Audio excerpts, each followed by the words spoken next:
go.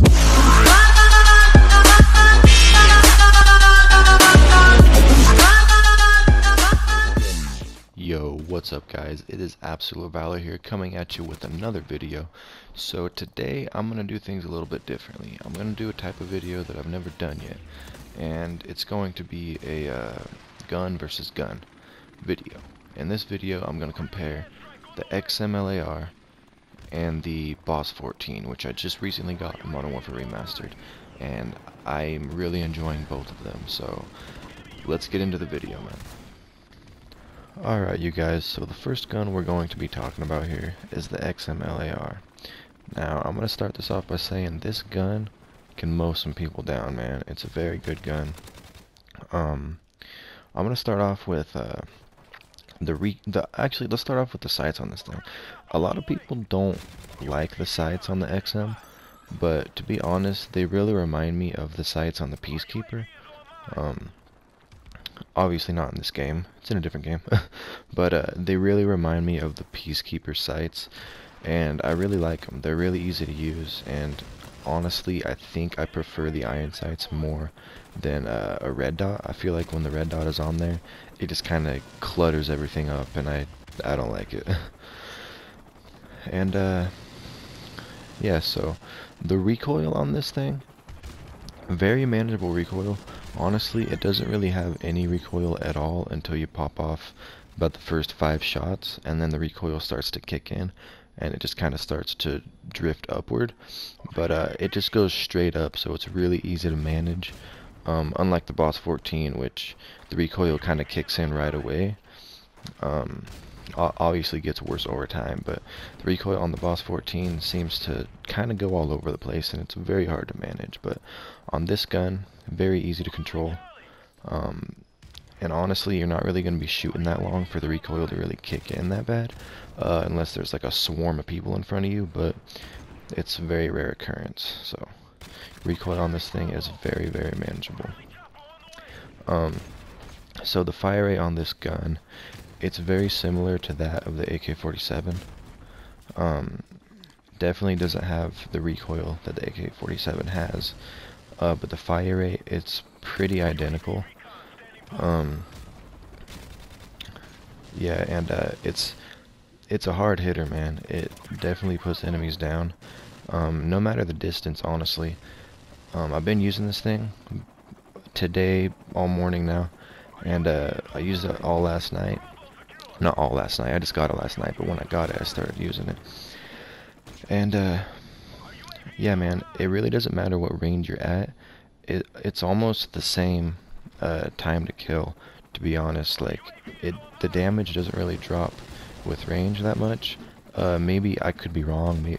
Maybe from a really long range it can be noticeable, but from my gameplay, from how much I have played, I have not noticed much of a damage drop. It seemed to have killed enemies very quickly, no matter how far or how close I am. It's just a really good gun, man. Awesome fire rate. I would definitely recommend this gun to anybody who's looking for an AR to craft. This gun is definitely worth it. Don't even hesitate about it, man. I got it as soon as I had enough for it. So yeah, very good gun, very low recoil, very good fire rate, very similar to AK-47, and it is a hard hitter. So definitely an awesome gun, man. Definitely worth the crafting. Alright you guys, so the BOS14. Now, the iron sights on this gun are really not that bad. They're actually pretty good, to be honest with you. They're just kind of right over the top of the gun, you know, there's nothing surrounding them. Nothing really obstructing the view of the iron sights, so if you prefer putting an attachment other than the red dot in it, I think you could definitely do it without issue. But I do like to use the red dot on this gun just because I feel I'm a lot better with it. With the red dot on it, I feel like I get a lot better KD, you know, when I'm using the red dot, just because helps my aim a lot. I mean, again, awesome iron sights, but I just prefer the red dot. But so the fire rate on this gun is a lot faster than the XM-LAR, as you can tell. But that comes with a cost, which is recoil. It's got a lot more recoil than the XM-LAR. Of course, the first 5 bullets do cause increased damage, so if you can lay a few of those first 5 bullets, even just 2, they're a tough first 5 bullets, trust me. If you can lay a couple of those in there before the recoil starts kicking in, then I mean you're good to go. But if you're gonna shoot for a while, you know, and if you're at kind of a long range, the recoil kind of takes over on this gun, and it's really hard to hit the enemy, honestly. But other than that, you know, usually when you get a kill, you're usually using the first few bullets of a round, you know. You're kind of just killing them and reloading your magazine, you know what I mean? So really recoil shouldn't be an issue unless you're shooting for a long amount of time, which doesn't happen too often. So still manageable recoil at the beginning of the magazine, but after that, say goodbye to accuracy. But it's a very hard hitter. Hipfire is surprisingly very good on this gun. I seem to get hipfire kills all the time with it. So don't be afraid to hipfire this thing. And it's a very fast killer, as you can see.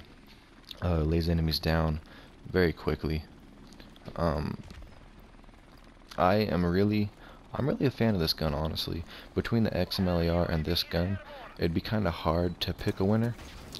But so far, I'm gonna have to pick the XM-LAR over the BOS14, just because it seems to be the more consistent of the two. Recoil is very, very manageable on that gun. It's got a steady fire rate, and the rounds hit hard. You know what I mean? So even if the fire rate isn't as fast as the BOS14, the gun hits hard, so you don't need that fast of a fire rate. So I'm gonna have to give it to the XM-LAR on this one, man. Again, BOS14 is a really good gun. Don't hesitate to craft it, man. It's actually the one I crafted first. I just recently crafted the XM. But I don't regret either of them, man. They're both really good guns, but I'm gonna have to give it to the XM-LAR with this comparison. Again, both really good guns, man. Both very fast killers and hard hitters. XM definitely the more consistent, I believe, of the two, so I'm gonna have to give it to the XM-LAR, man. Very good recoil, very good accuracy, and very good damage, and a very, very steady fire rate, man. I love the XM. So that's this comparison video, man. Again, don't hesitate to craft either of these, though. Very good guns, very great, useful, strong guns. So thank you guys for watching, man. If you liked the video, hit that like button, hit that subscribe button for more content in the future, and make sure that you hit that little bell by the subscribe button so you can be notified whenever I upload a new video or am live streaming. So thank you guys so much. Hope you guys have an awesome day. Peace.